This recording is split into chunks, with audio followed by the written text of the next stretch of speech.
ஓஷோ ரஜினிஸ் சொல்றார்,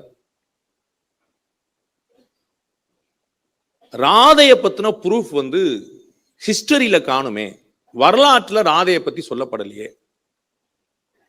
கண்ணனை பத்தி சொல்லப்பட்டிருக்கு, ஆனா நீங்க எல்லாம் ராதே கிருஷ்ணா ராதே கிருஷ்ணா சொல்றீங்களே.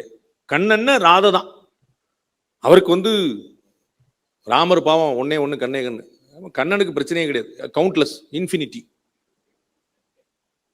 அப்ப அவ்வளவு இருக்கானா நீங்க அத்தனை பேரை விட்டுட்டு ருக்மிணி பாமா அப்படி 100 பேர் விட்டுட்டு இங்க ராதே கிருஷ்ணா ருக்மிணி கிருஷ்ணான்னு சொல்ல மாட்டீங்க, பாமா கிருஷ்ணா சொல்ல மாட்டீங்க, ராதே கிருஷ்ணான்னு சொல்ல என்ன கணக்கு?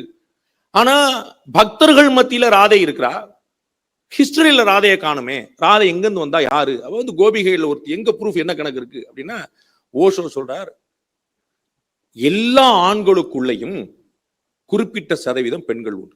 எல்லா ஆண்களுக்குள்ள, எல்லாம் உங்களுக்குள்ள, எனக்குள்ள, ஒவ்வொரு ஆணுக்கும், எல்லா பெண்களுக்குள்ளையும் குறிப்பிட்ட சதவீதம் ஆண்கள் உண்டு. நம்ம வீட்டுல எவ்வளவோ பார்த்துருப்போமே, அம்மா பின்னாடி எல்லா விஷயம் பண்ணிருப்பா.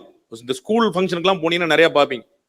இந்த அனுவல் டே எல்லாம் போனீங்கன்னா எதிர பூரா தாய்மார்களா தான் இருப்பாங்க. இந்த அப்பா அம்மாருக்கு இந்த குழந்தை எங்க படிக்கணும்னு தெரியாது, என்ன படிக்கணும்னு தெரியாது. ஃபீஸை கட்டமா வேலை முடிஞ்சு வச்சு. இந்த அம்மா காரிக்கு நாளைக்கு காலைல என்ன பரீட்சை, நாளைக்கு செகண்ட் பீரியட் டியூஷன் என்னதுங்கிற வரைக்கும் தெரியும். அதை ஹோம்ஒர்க் பண்ணியாச்சு அம்மாக்கு அவ்வளவு தெரியும். ஆனா அவார்டு வாங்க, ரிவார்டு வாங்குறதுக்குன்னு அவங்க அப்பா தான் எல்லாம். அவங்க அப்பா அவ்வளவு அப்படின்னு அவ்வளோ பின்னாடி போய் அவங்க அப்பா தான் எல்லாம், அவங்க அப்பா தான். நம்மால் எல்லாம் சாதிச்ச மாதிரி மை சைல்டு வெரி பிரில்லியன்ட்.